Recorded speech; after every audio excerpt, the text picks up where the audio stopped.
Every year I know we gonna go hard. We been that team ever since Bart started. All my cheese heads go pack go. Ain't showing no mercy, cutting no slack, no. I ain't a bad sport and I'll even wish you good luck. Only thing I will. Welcome into Lombardi's Legends live here on a Monday evening. I am Wags, and joining me as always is Dane. We are here to recap an active weekend for the Packers as they finish up the NFL draft. And Dane, it was exciting. We got some things right. We got some things wrong.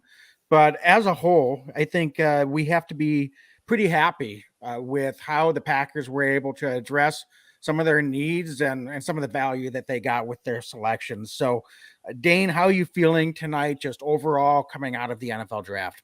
I'm ecstatic. I'm really happy with what the Packers were able to accomplish just a couple days ago now.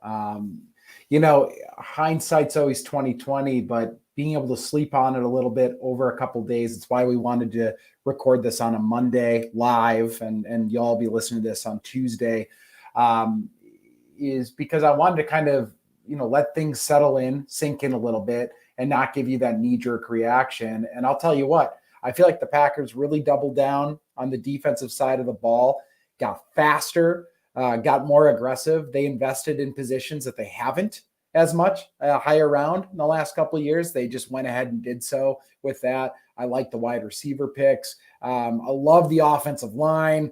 Anytime you can invest the offensive line, I think it's a good thing, especially when you got number 12 back there and you got the running backs that the Packers have. So Wags, broadly speaking, I'm really happy with what the Packers did. And I know that there's some controversy, some debate over Walker, the Packers 22nd overall selection. But I'll tell you what. Hold that thought. Sorry. Okay. Let's before we get into it, I know you're eager, Dane, to dive into this. So I'll let you break down. We'll get the pick by pick breakdowns here in a second. So I didn't mean to jump in, but so we'll get into that. I think we'll also later maybe look at the roster as a whole. How's it shaping up coming out of the draft? And is there any additional moves that we think Packers front office might be making before camp?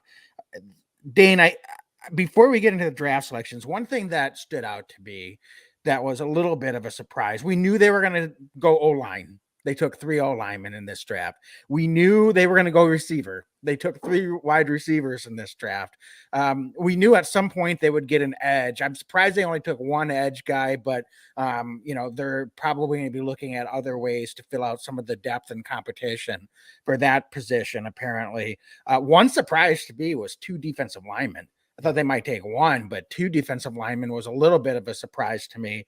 But can you remember any draft that the Packers did not take a single quarterback, running back, tight end, or cornerback?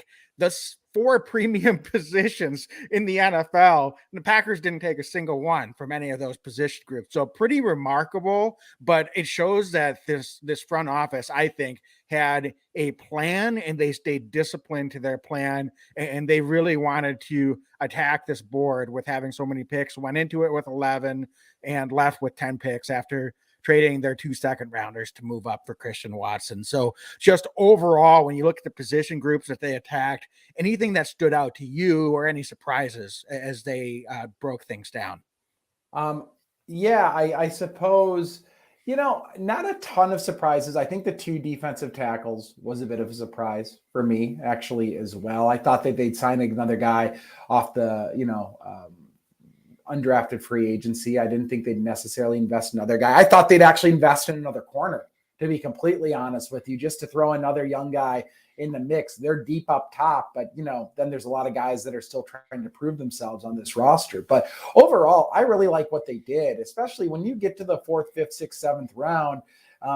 It's just nice to get another guy in camp and see what he looks like. And the Packers being able to trade back and gain another 7th round pick, I like that they did that even. It creates more competition. I love the 3 wide receivers taken because, you're going to see guys battling for that 5th and 6th spot now. at the wide receiver position, and it might come down to who plays better special teams as well. So across the board, I really liked what they did in this draft. I love the Carpenter pick.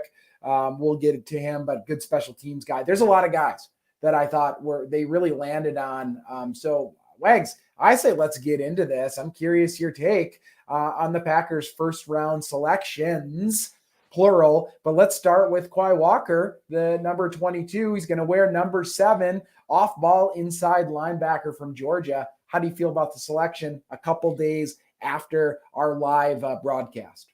I feel great about the selection. I think what threw me off the most in the moment was I just didn't think the Packers were going to be drafting an inside linebacker in the first couple of rounds. So that was what threw me off more than anything. And I honestly hadn't had a lot of time to scout Kwai Walker. He wasn't someone that was really on my radar, to be completely honest with you. But when you start to break things down and watch the film on him, there's a couple of things that really stand out. Just a long, athletic inside linebacker, has the pedigree, came into Georgia a few years ago, ranked as a top 35 national recruit, number 2 linebacker nationally coming out of high school, and was behind some really good players on, honestly, probably one of the top 5 football programs in the country at Georgia the last couple of years, was able to make an instant impact on special teams, didn't get a lot of time in the base defensive snaps in his first 2 years at Georgia, but was able to get an expanded role last year and was able to make a big impact on a defense that had playmakers all over the field. So for him to stand out on a defense like Georgia's says a lot about the type of impact that he can make. He compares relatively similarly when you get into measurables as Devondre Campbell. So certainly it looked like the Packers decided, okay, we've got Devondre. We saw what we were able to get out of him this year and what a difference that defense can make. And no disrespect to Chris Barnes, I think he could still contribute to this Packers team, but they clearly wanted to get faster, more athletic, and more physical opposite Devondre Campbell. And they have a chance to do that with Kwai Walker. Whether he's ready to start from day one, we shall see as we get reports into OTAs and camp.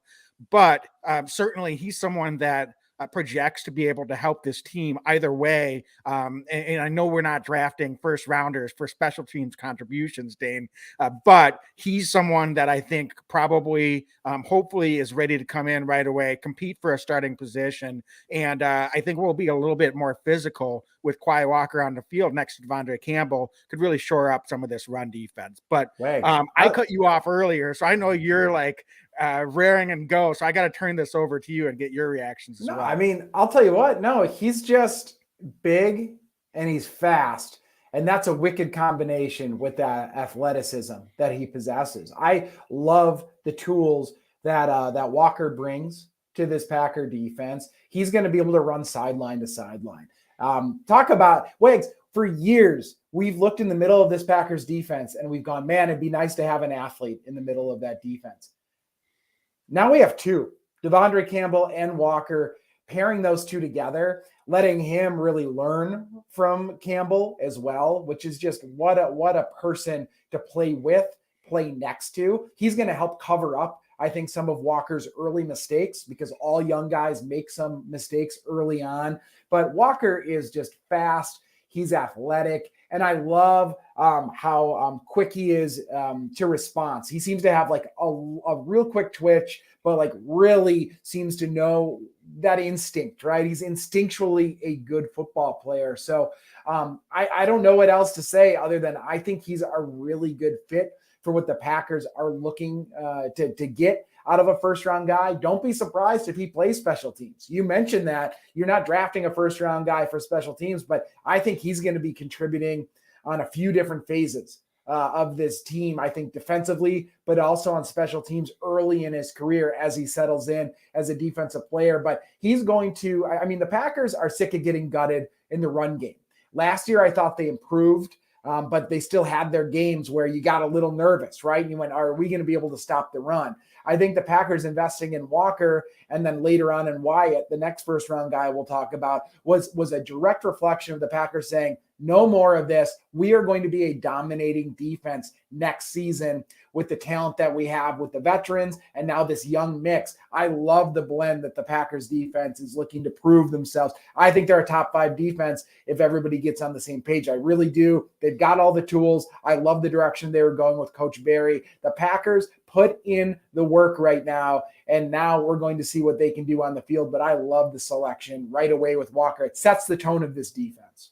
Yeah, and clearly with all the wide receivers that were off the board when the Packers got in position to make their pick, that was not going to be in the cards. I know that Gutekunst and Aaron Rodgers mentioned as well on Pat McAfee's show that the Packers had 6 first round receiver grades, and they were all off the board when the Packers were going to select. So you and I talked before the draft, made some bold predictions, and I don't even think it was that bold of a prediction to say the Packers might not take a wide receiver in the first round. So I think as things broke, particularly once Atlanta took Drake London at 8, and then trades started to happen, New Orleans taking Olave and trading up to get him at number 11, it was pretty clear that those wide receivers were going to start to get snatched up. And I wasn't too optimistic by that point that unless the Packers wanted to get extremely aggressive and trade up in their own right, and I'm not sure that they made the wrong decision with some of those first round wide receivers. We'll see. Some of them will work out, and more than likely a couple will not. So time will tell, but the Packers had their own strategy and they stuck to it.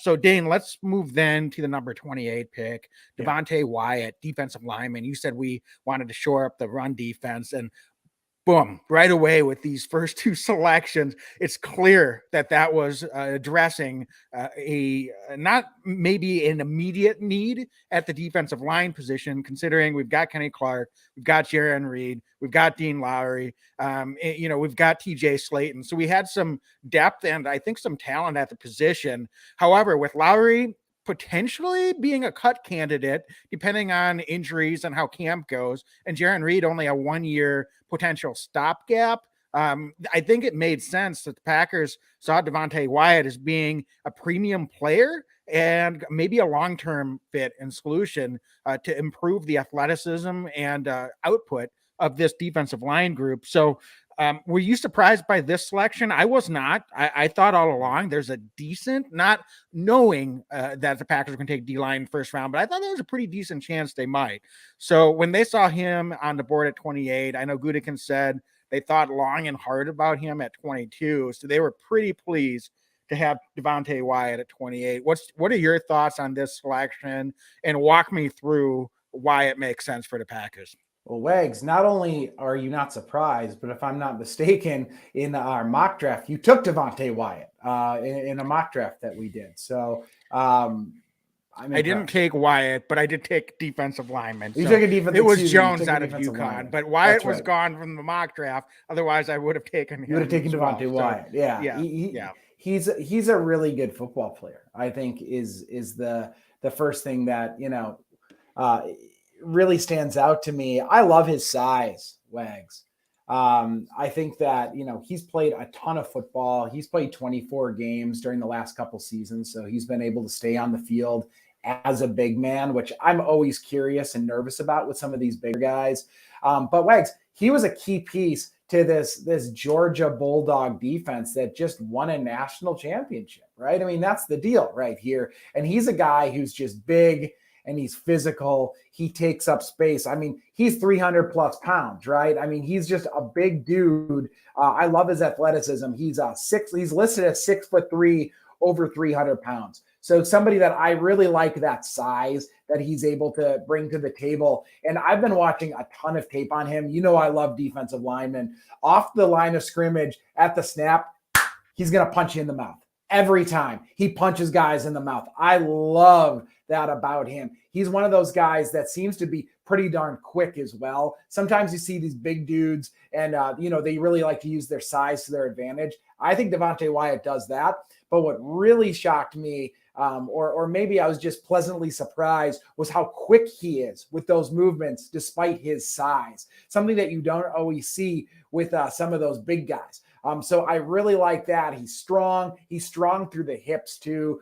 You can see him with his push. So I love Wags, what he brings to the defensive line, especially because what he brings is going to be a play into the strong suit of Kenny Clark, who now is going to be able to just wreak havoc on opposing offensive lines. But I think Wyatt and Kenny Clark together are a great combination. And Devonte Wyatt said in his introductory press conference that the guy that he likes to watch the most is Kenny Clark. So I love to hear that type of thing. I think he's going to come into a really good situation with the guy that he looks up to in Kenny Clark. He said Eric Stokes, the Packers corner from first round pick from last year, already sent him cheese in the mail. So it's nice to see 3 Georgia Bulldog defenders from this great Georgia defense all coming together in Green Bay again. I think it's a really good landing spot for Devonte Wyatt. And I think he's going to be maybe out of all the rookies could make the quickest impact on day one on this defensive line. I think he has that ready for NFL talent where, I think he's starting right out of camp. Yeah. And he's a guy you don't normally mention a 6'3", 300 plus pound man can get skinny, but you're absolutely right to say that he has some quickness to him. He's got a really nice swim move. He's got good hands. He's got good feet, and he can get after the quarterback and pressure a little bit. I think he's someone that I don't know if he'll instantly be consistent in making pressures behind the line of scrimmage, tackles for a loss, or pressuring the quarterback. But I think in spurts, he could be especially giving opposing defenses or offenses, I should say, some headaches, because what are you going to do when you've got Kenny Clark, who, can disrupt? You can't let him be one-on-one. And then you put a guy like Devonte Wyatt, just a big man, very athletic, and can be disruptive, as you said. It could make an impact right away, but it won't be asked to necessarily with some of the depth that we have up front. So it allows him to grow and compete. And if he gets a lot of snaps, I think it's only a good thing for this Packers defense. So excited about him for sure. Dane, let's move into perhaps the most heralded second round pick the Packers have had in a couple of years. Finally, we get our wide receiver, and they got aggressive, moved up, traded with the Vikings. Right. Their 2 second round picks to take Christian Watson out of North Dakota State, and just a freak athlete. And it's, I think a lot of fans are really excited. I think Packers front office is really excited about this guy. The one knock on him is potentially his hands. That got brushed under the table by Milt Hendrickson in the front office. Goody said he wasn't too worried about it, pointing to guys like James Jones, Devonte, taking a couple years to develop. Obviously, if he's got the drops in year one, he's going to have a hard time contributing right away. But when you look at him, Dane, what are some things that stand out, and how can you calm any Packers naysayers that say that he's not going to be ready to contribute or make an impact right away in year one? Well, Wags, I'm going to sound like a broken record with what the Packers did in this draft, but size, speed, athleticism.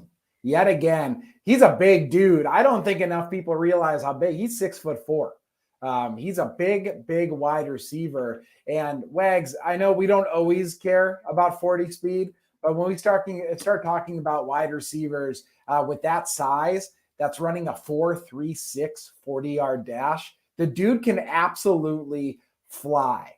So yes, there might be some catch issues early on, but I'm confident that the Packers are going to get him up to speed, and he's going to be able to perform at a high level early in his career. I was really excited to see that he was still on the board going into the second round, and I was crossing my fingers that the Packers might move up and do something. I'll be honest, did not expect the Minnesota Vikings to be the one to make the trade for him or with us for him.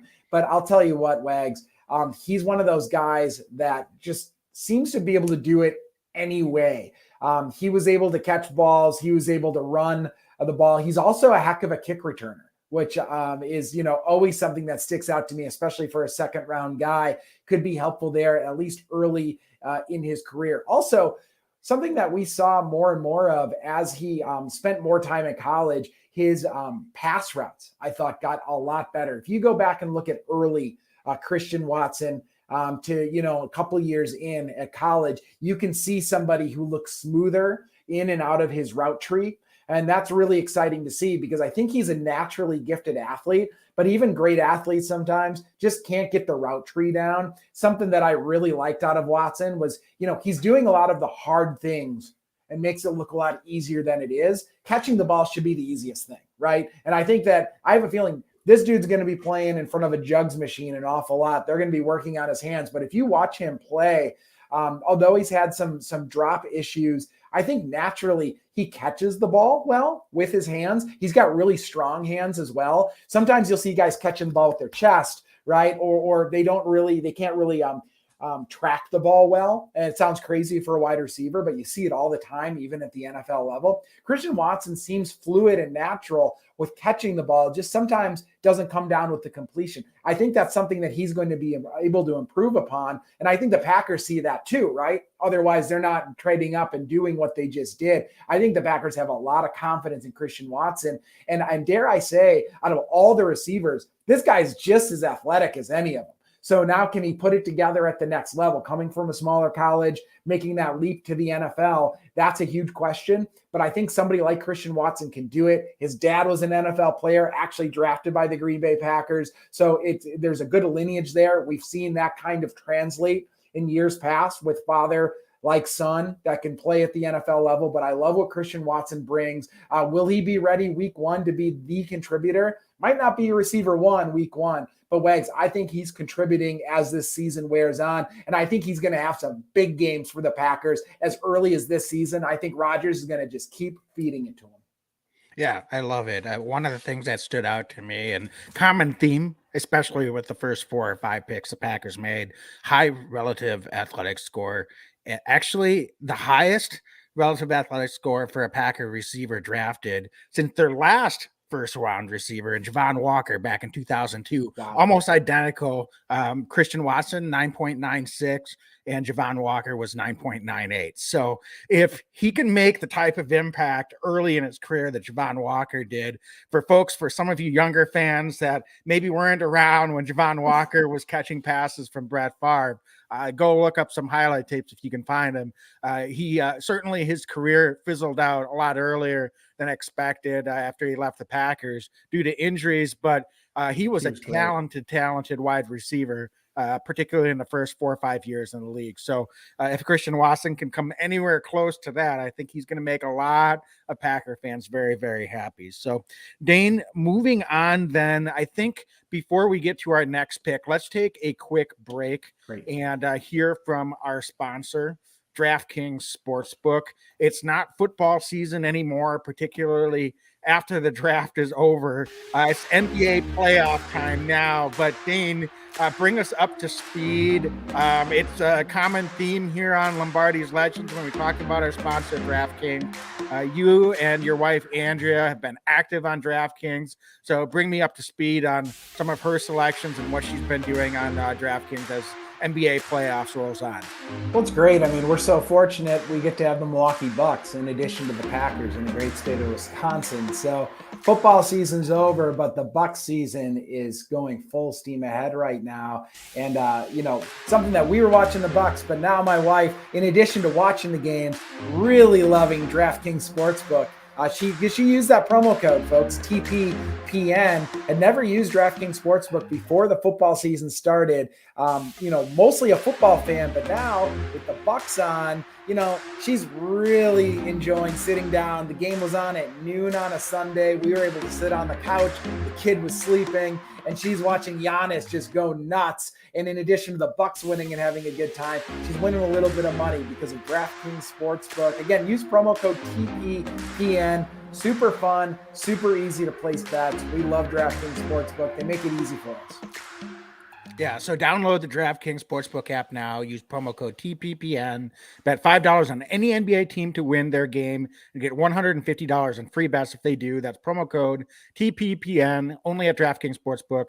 Minimum age and eligibility restrictions apply. See show notes for details. So, Dane, now we're ready to move on, and it's kind of thematic here, or some alignment. We're going back to another big guy, this time on the offensive line, with the Packers' third round selection, Sean Rhyan, offensive tackle out of UCLA, maybe projected to play some guard at the NFL level, but again, a very impactful player from day one. Started all his games, all 3 years at UCLA, started all his games as a true freshman.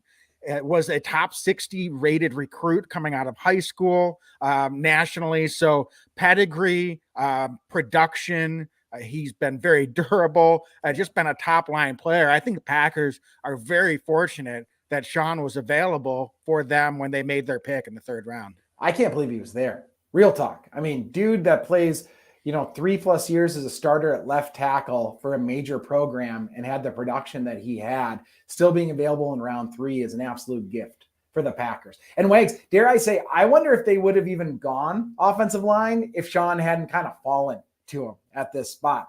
And he's just seems to fit the Packers to a T because of that versatility. Yes, he's a left tackle, but we've seen John Runyan, starting guard for the Packers now, played tackle at Michigan. They moved him inside. I could see Sean Rhyan coming to Green Bay, maybe getting some looks at tackle, but watching him on tape, and I've been watching a lot of tape on all of the guys since we've drafted them. I'll tell you what, he looks like an incredibly natural fit at guard and could be competing for week 1 starting role with Royce Newman. Elton Jenkins still out to start the year with that ACL injury. So I think that the Packers are looking for a lot of competition at that guard spot. And Sean Ryan's going to just fit that goal, I think, Wags. I think that he could play tackle at the next level, but he could be a very, very, very good starting guard in this league.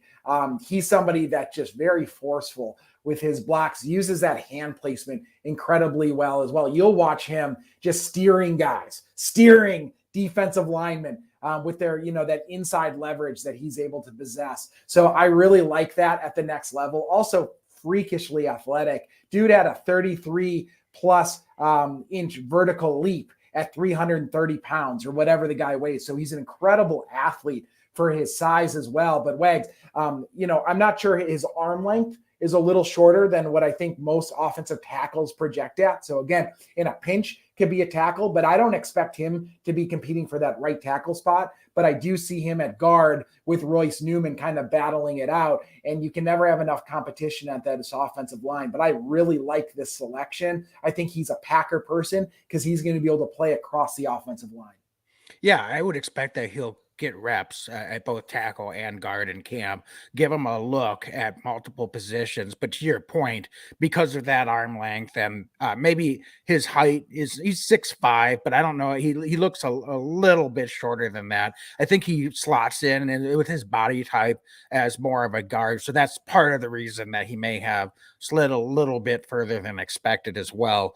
But Dane, you needed to come into this draft and replenish some of the depth at offensive line with what they lost. Lucas Patrick, Dennis Kelly, certainly are two of the names that stand out. And then with injuries, we don't know, will Elton Jenkins be ready at some point early in the season, or is he going to need a little bit of extra time where he's a little later in the season? David Bacchiari certainly projects to be back and hopefully healthy, but he hasn't played football in over a year, close to a year and a half. I guess if you don't count the first half of the Detroit game. But Dane, it's certainly good to get some versatility, guard, perhaps, as you said, tackle in a pinch. I think certainly Josh Nijman has the upper hand there if he's going to move over to right tackle at the start of the season.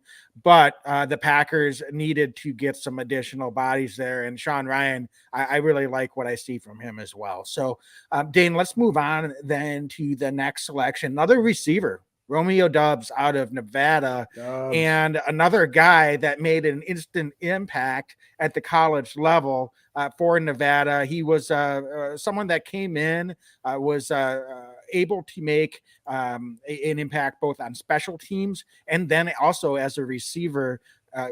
returned a punt for a touchdown, I think, in his second game at the college level.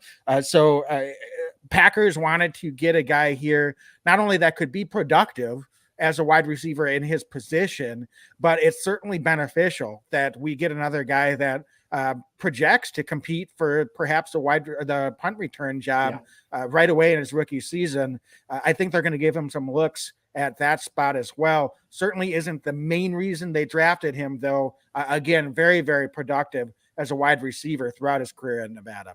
Yeah, and Wags, I mean, not only a punt returner, but also a heck of a gunner for them as well. He can get down the field and make a tackle. And you're right. I think they'd love to see him contribute at wide receiver, a role where there's a lot of opportunity. But that being said, they've said the Packers front office has not been shy about saying that they're looking to upgrade on special teams. And folks, they need to upgrade. We saw what we saw last season. And I think Dubs comes in and, whatever he does a wide receiver will be a huge bonus. But I think that if he can come in and help try to solidify a punt return job or get down the field and just pop on the specials unit, look out, man, because I think that that's what he has the capability of doing.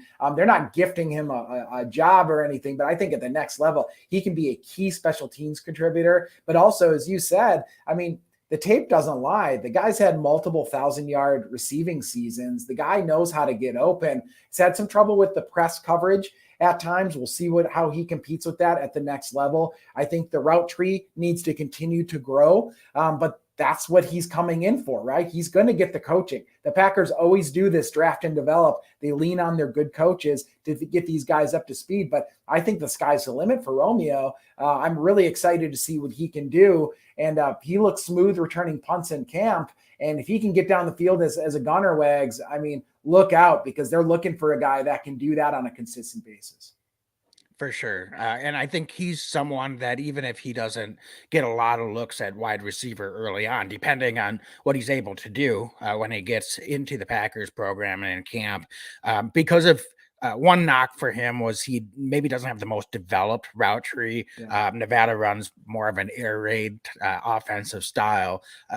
Perhaps the Packers can get him in certain packages with routes that play to his strength. He could be someone that could bend the defense a little bit, plays a lot faster than his 40 time, which is not terrible. It's respectable in that 4.47 to 4.53 range, but actually plays at a higher play speed than Christian Watson does in terms of what they timed him at. So it's important to realize that part of being fast on the field is being fluid and cutting in and out of breaks, etc. So there's lots of things that go into that. But as you said, he was really productive as a return man, as a gunner. So I expect that one way or another, he's going to be a guy that's going to make an impact pretty early on. Maybe not so much on the offensive side of the ball, but I'm not going to sell him short either based on his production at the college level. So Dane, moving in then, again, going from, big guy to more of a skill position player. We've got another big man, offensive lineman, David Toms out of Wake Forest, was our next selection in the fourth round. Zach Tom is Zach Tom. Zach Tom, I'm sorry. I'm Zach Tom. He's an interesting prospect, perhaps the highest rated athlete at the offensive line position in the entire draft.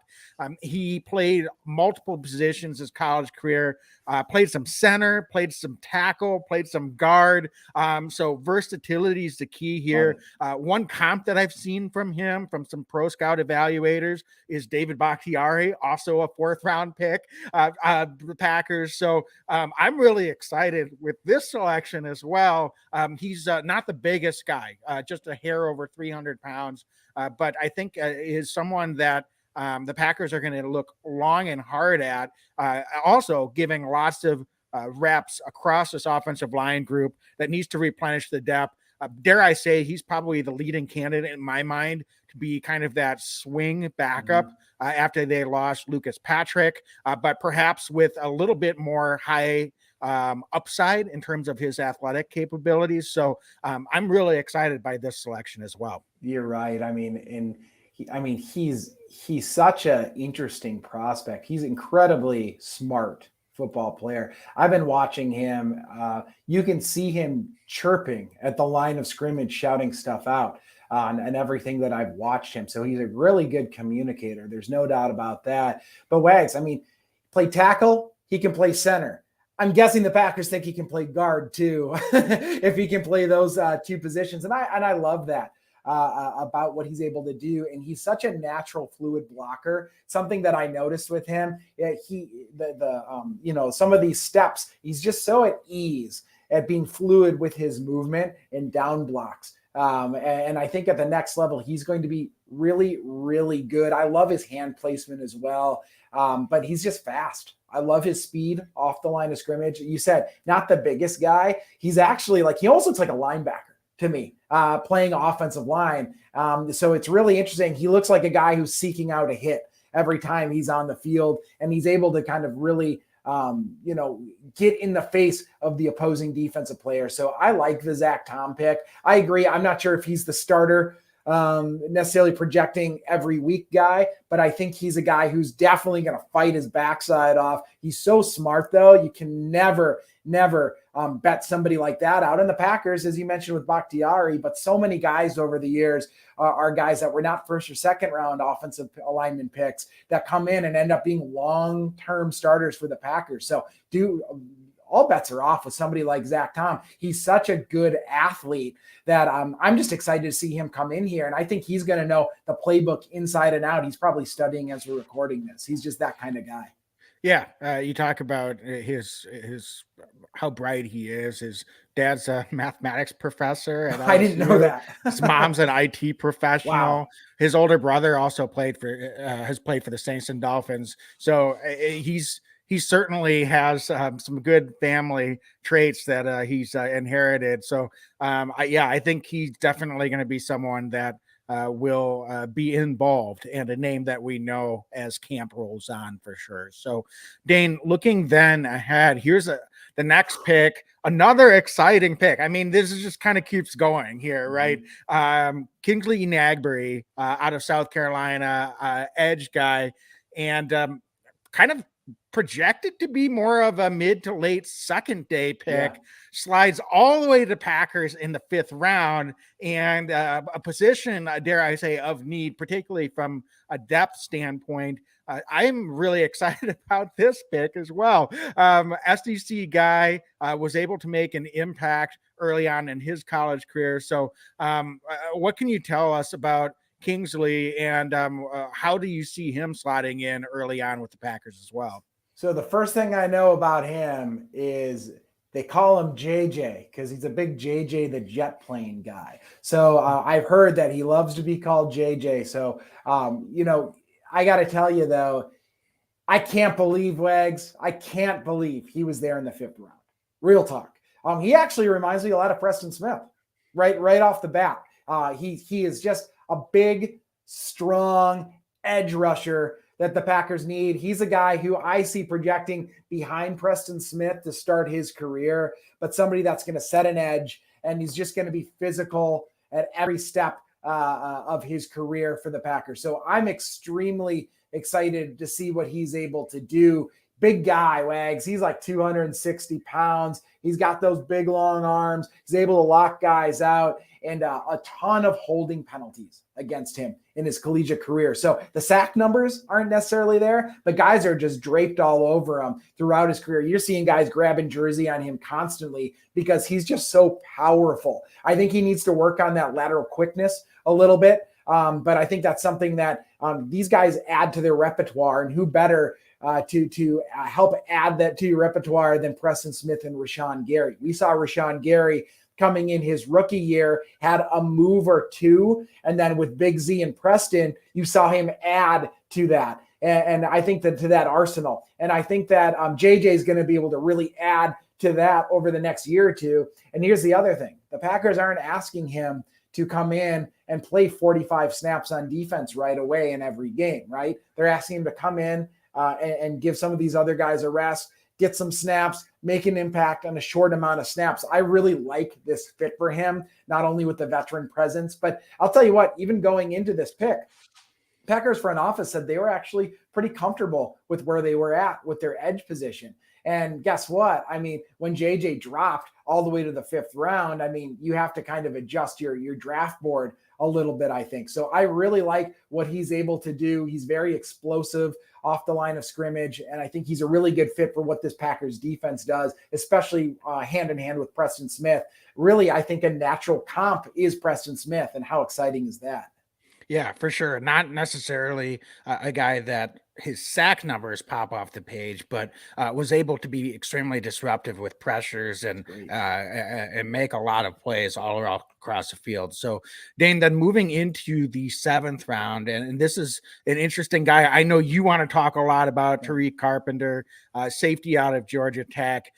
Interesting in that we expected a safety to get taken, but the Packers have already confirmed that he's going to start out in the linebacker room, perhaps kind of an Oren Burks type replacement. Hopefully we can get more out of him than we did out of Oren, but definitely slots to projects to be a guy that I think will be starting out competing for a position on his 53-man roster with his special teams play.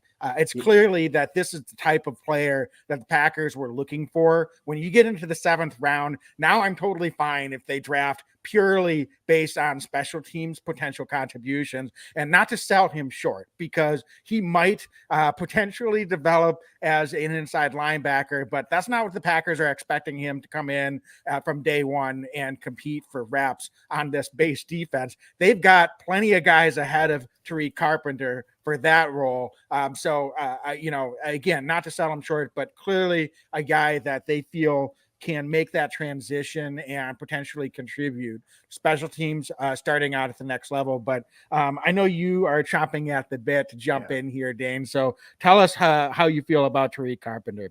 Yeah. So he's one of those guys. He's big to be a safety, right? He's 6'3", 230 pounds. He's a big guy for that safety role, but my gosh, is this guy fast. I love his speed as a football player, and also a 4-year starter. I love when the Packers are able to go get guys that have earned it all along the way. Comes mom, military background. Also, folks, a lifelong Packer fan. There's a great picture of him in a Green Bay Packer t-shirt as a young man.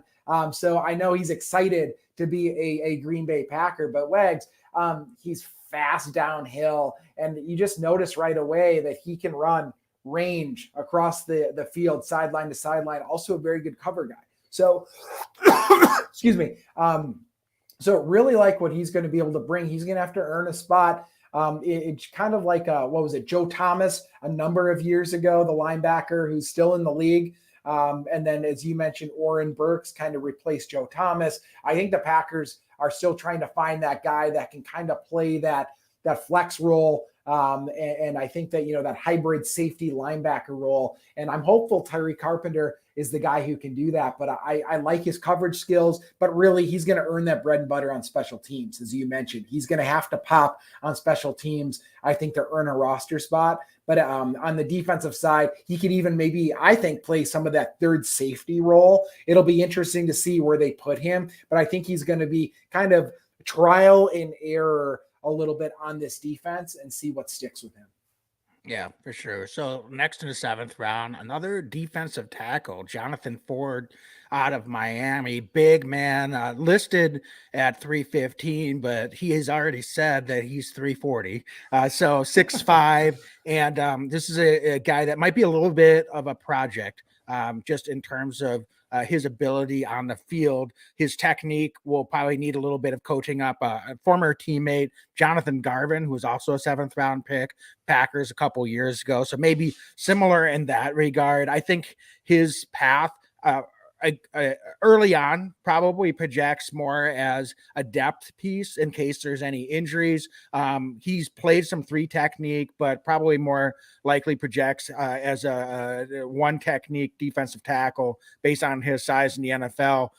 And hopefully more of a guy that they can bring along and develop in year one and perhaps year two. So might be a fringe 53-man roster candidate if he's able to come in and show strongly in camp, but probably just as likely that he's more of a practice squad stash if the Packers like enough of what they see from him and feel like they can continue to work with him and develop him over time. It seems like he's kind of a guy that they'll keep around, and perhaps he gets elevated to fill in if there's injuries throughout the season. So not someone that I expect to have a big impact early on based on how much depth we suddenly have on the defensive line, but I think is worth a gamble based on where they're picking here. In the 7th round, you get a guy like this, go ahead and make that selection, bring him in and see what you got and see how you can work with them as well. Yeah, good at the point of attack. He's one of those guys that can really, off the snap, he's got a really quick punch. So I like the power that he's able to do, and really that penetration. From there, he's a big guy, as you mentioned. I mean, if he's listed, or if he's saying he's 340 now, that's a big guy. So the Packers have a couple of those guys. TJ Slayton, a friend of our pod, who I think is just getting better and better. Certainly, I don't think Jonathan Ford at this stage of his career has the pass rush ability that somebody like Slayton has. But to your point, I think he's going to be fighting for a roster spot. The Packers all of a sudden have a pretty deep defensive line position. You mentioned Dean Lowry. If he's there, it's even harder to make the roster than it already is going to be. But I'm excited and I'm intrigued to see what Jonathan's able to bring to this defense and see what he's going to be able to do in training camp. I do like, how big. I love that size. He just seems to be sturdy at the point of attack, and you can never have enough of those kinds of guys, especially when you're trying to stop the run. So eager to see what Jonathan brings into camp, but it's going to be a fight for him, just trying to earn even those snaps, I think, in camp with some of the guys the Packers already have along the defensive line. But excited to see him, excited to have him in Green Bay. For sure.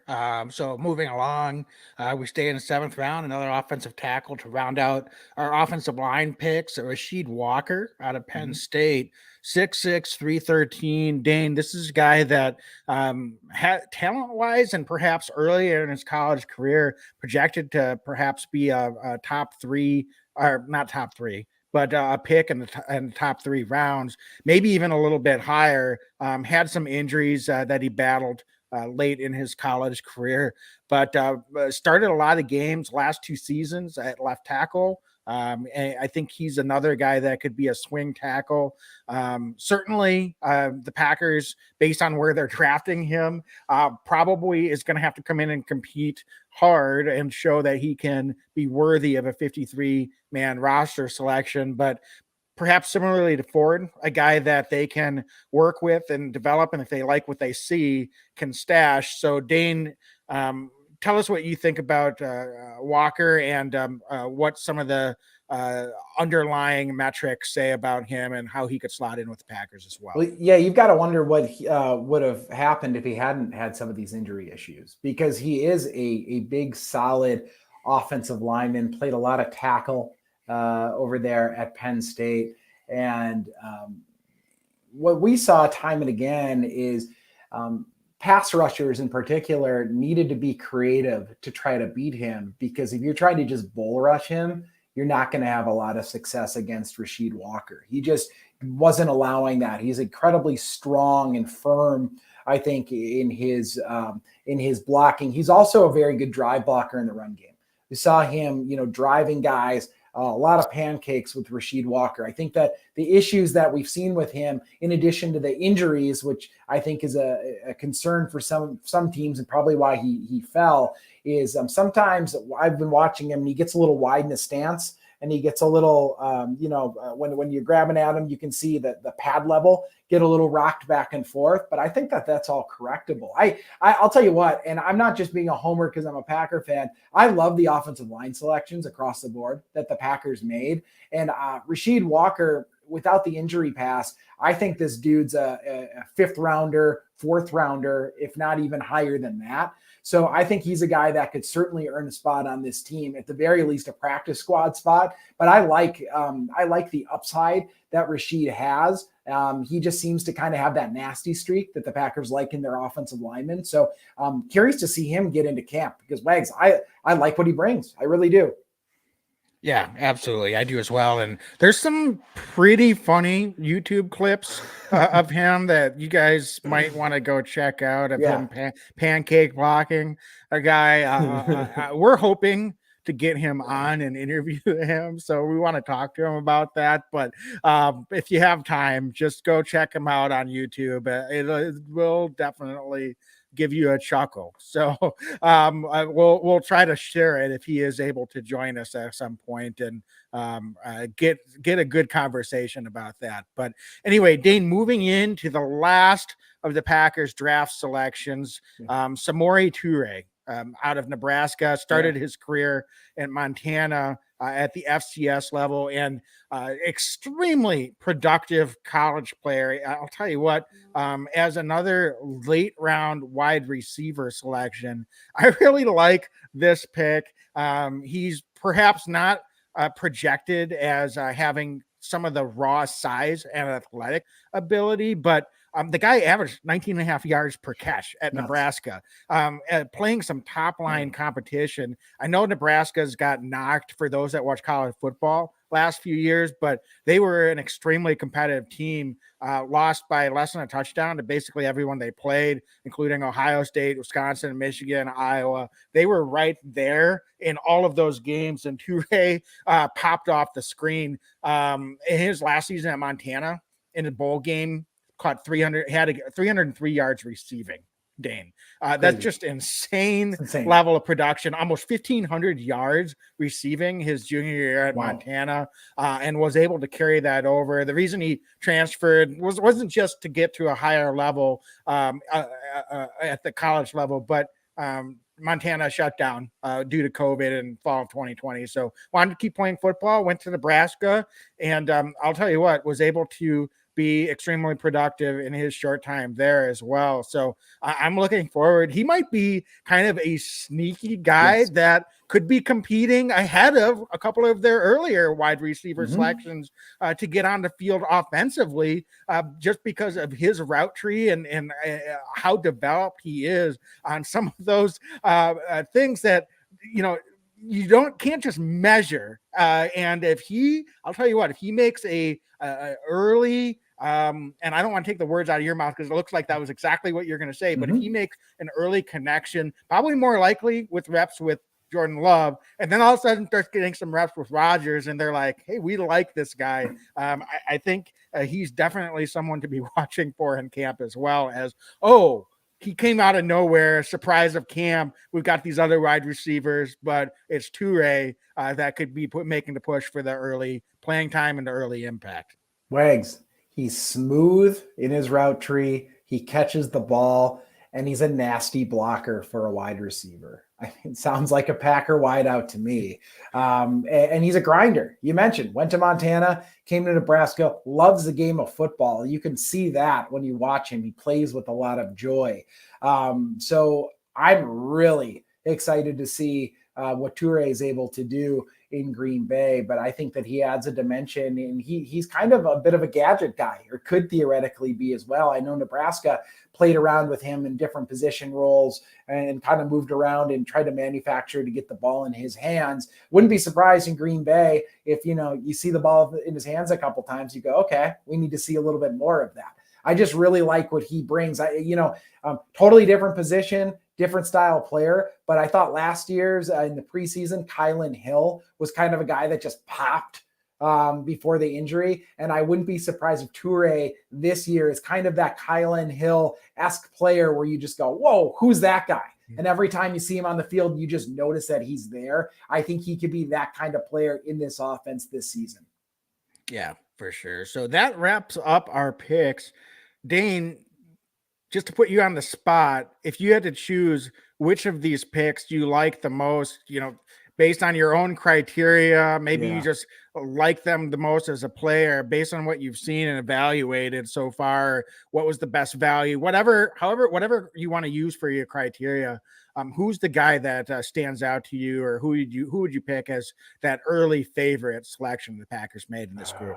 It's so hard, Wags. It's really hard to do because I'm really happy overall with what the Packers were able to do across the board. But if I had to pick one guy right now, I would probably say it's tight, but both two offensive linemen are I'm going between Sean Ryan and Zach Tom. I think if both those guys are going to be contributors for this Packer offensive line, if not this year, down the road, they could both be starters at some point for this team. So I'm going to go between them, but I think out of everybody, I actually really, really like the Zach Tom pick. I think that he's flexible to play across all 5 position groups for the Packers.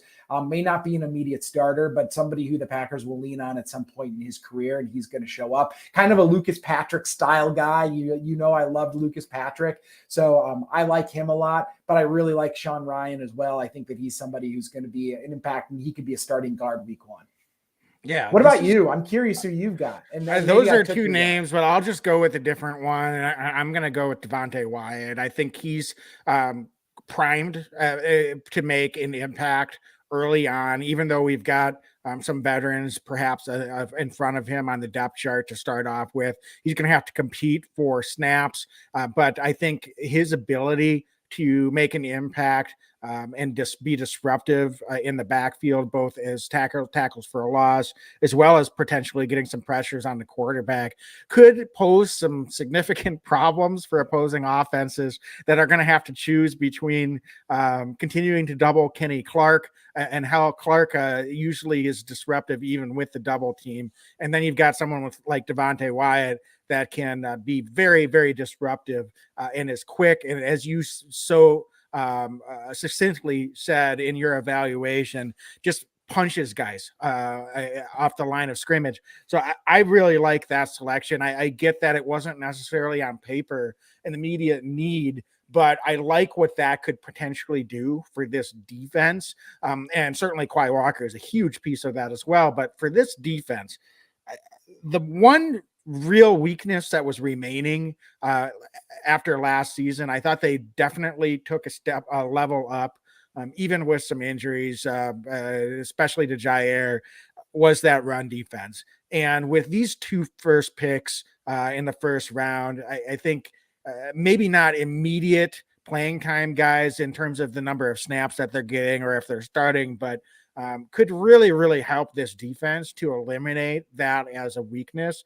And now where are the weaknesses on this defense? They could legit be solidly in the top 5 to 10 and maybe even better as a defense across the board next year without any real easy ways to attack them. So I'm excited by that pick, and I think that could pay some dividends early on for this Packers team.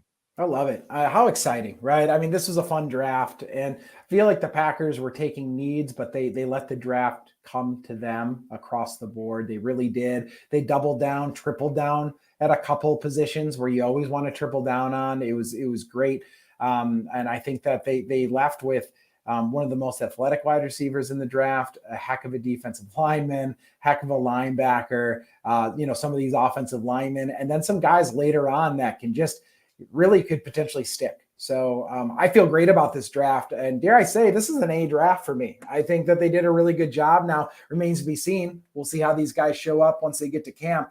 But I'm really happy, really pleased with where we're going. A lot of Packer people as well. It seems like a lot of Packer style players that fell to the Packers. And now, I'm ready for OTAs, Wags. I'm ready for camp. Let's put some pads on. For sure. So programming note, we are moving from Sunday evening recording to obviously today's a Monday, and we're planning to stay that way for the foreseeable future. We'll see if that sticks once we get into in-season programming, but very well could with the number of games that we had on national TV last year. Once that's announced, it might be a little easier just to plan for Monday evenings, aside from the nights that we're doing Monday Night Football. But so stick with us on that schedule. So sorry for the slight shift there, but it just works out better for both of us. So happy to be doing that. So next week we'll be back and we'll be recapping the undrafted free agents. Another one of my favorite episodes. Want to give those guys their due. There's always a diamond in the rough or two that comes out of that group. And usually multiple that are part of the roster or practice squad. So it's going to be good to dig into that group as well next week. Dane, before we sign off, I think just one last question and then we'll be done for the evening. As you're looking at how this roster has taken shape now that the draft is over, are there any position groups that you look at and say, maybe that's one group that they'll still be looking to make moves, even if just on the fringes with some veterans that are still available in free agency? Or do you think the Packers are short of some injuries that happen heading into or during camp, pretty well set with most of this roster in terms of any potential free agent acquisitions? I could still see them going for another safety, believe it or not, a traditional safety. Wouldn't surprise me, especially the way the free agent market for the safeties has kind of been devalued to a certain degree over the years. Wouldn't necessarily be an expensive piece to kind of get a veteran guy in there. I think you and I both really like Vernon Scott, really like Innis Gaines as well, and some of these other guys. But that being said, wouldn't be shocked. Right now, we've got Adrian Amos, and we have Darnell Savage. And then after that, not a lot of in-game experience. So I think that's kind of what I'm circling. I thought we were going to draft a safety early in the draft. Clearly, we didn't do that. Packers picked up Darnell Savage's fifth-year option, right? We saw some other things. But I think that one veteran in that spot wouldn't be a complete surprise to me. And I'll turn that question to you as well. Yeah, I agree with you wholeheartedly on that. I don't think there's any other immediate needs. Even though Goody said that he's really happy with the tight end group, I wouldn't be shocked if they look to maybe add to that group in free agency as well. Not like a big name. I don't even know if there's any splashy players available, but the fact that they were trying to trade for Darren Waller tells me that no matter what Goody says, right now, his actions probably speak louder than his words. Yeah. And I just would not be surprised to see them, if they can make a move and add to that tight end group, it might make sense. Particularly, you've got Robert Tonyan coming off injury and probably isn't going to be available to go from day one. And with him out, even with DeGuara potentially continuing to develop, not proven yet as a pass catcher at the NFL level, there's just not a lot of pass catching options in that group. They can give you some of that, but I don't know that anything's been proven in terms of real legit NFL productivity at that tight end group. So that would be probably the other group that I would be looking at coming out of this draft as well. Well, we'll see. I mean, there's still a lot of time between now and camp, right? And if we know anything from Goody and this front office is that they're always tinkering and that they're always looking to add. I mean, Devondre Campbell was a signing in June last year, if I remember correctly. So, I mean, don't be surprised if they're finding guys that can come in and contribute still. So that's kind of the fun of having a smart front office is, I think that they'll probably tinker a little bit, Wags. They have the roster spots. They have enough money. I think that they can still add somebody. Beautiful. Well, I think we better sign off here. We've just eclipsed the hour mark. And it was really fun to break down the NFL draft for the Packers. As always, be legendary and go Pack, go. Every year I know we gonna go hard. We been that team ever since Bart started. All my cheeseheads go Pack go. Ain't showing no mercy, cutting no slack, no. I ain't a bad sport and I'll even wish you good luck. Only thing I will